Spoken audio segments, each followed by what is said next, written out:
In the early hours of what should have been a day of celebration, tragedy hit the village of Gbajibo in Niger State. 42 lives were lost in a devastating boat accident, shattering families and leaving a community in mourning.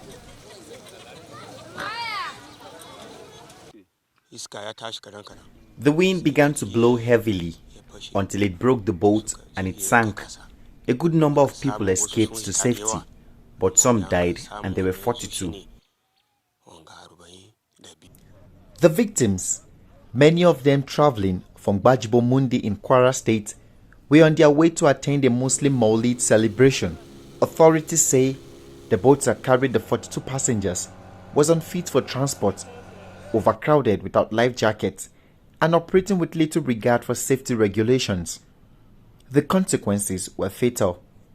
This is the riverbank that has become a burial ground for people that lost their lives in this water.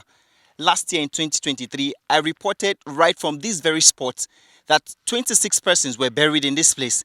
And this year, 42 persons have been buried from the recent boat mishap that happened. In a phone interview, Akapo Adeboye, the area commander of the National Inland Waterways Authorities in Nigeria, confirmed that the boat should never have been on the water. You know, when wind come across like that with the water wave, any boat that if it's not sound enough, that is what causes the breakage. Even we came to the knowledge that one of the engine was seriously down, and they think the man still think he can manage the remaining one engine, down to the new Gbajibo, but along the way, the engine failed him. Families of the deceased arrived from Gbajibo Mundi to see where their loved ones were buried at the riverbank, a tradition they've held for years. It was a moment of profound sorrow, but also one of faith.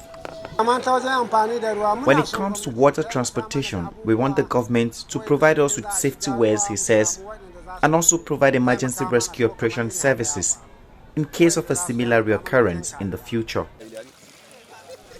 As the day passed, the question lingers: why do tragedies like this continue to happen? Overloaded boats, lack of safety regulations, and operators who ignore regulations. It's a story all too familiar on Nigeria's inland waterways. Honestly, we are asking for assistance to get life jackets, and we are grateful to the people of Gbajibo in Niger State for the help they provided us in helping to bury our loved ones. We were not even as burdened as they were, even though we were the bereaved. There has been frequent boat accidents on rivers that are tributaries to the Niger River Basin, covering about 2.2 million square meters and supporting agriculture, fishing and hydroelectric power. Since 2005, over 550 lives have been lost to boat accidents in Niger State. In 2022 alone, there were 6 reported accidents, resulting in 98 deaths. In 2023, 8 accidents claimed 65 lives, and this year, 5 accidents have already occurred in Niger State, leaving 61 dead. For those who live along these rivers, the water is a lifeline. Farmers, traders and villagers depend on these boats to reach their markets and farmlands. But with little or no safety measures in place, their journeys are fraught with danger. We've been warning against such tragic incidents, he said, loading and moving at night. We've told them that no one should sail in the night. Once it gets dark, we don't want any boats to move. We only want them to move in broad daylight. But this incident was unfortunate, even though they embarked on the journey early. Even after the tragedy, the scene repeated itself. Families of the deceased returning to Gbajibo Mundi boarded boats without life jackets, seemingly unaware of the risk they were taking. The tragedy in Gbajibo is a stark reminder of the urgent need for stronger enforcement of safety regulations and better education for communities who depend on the waterways.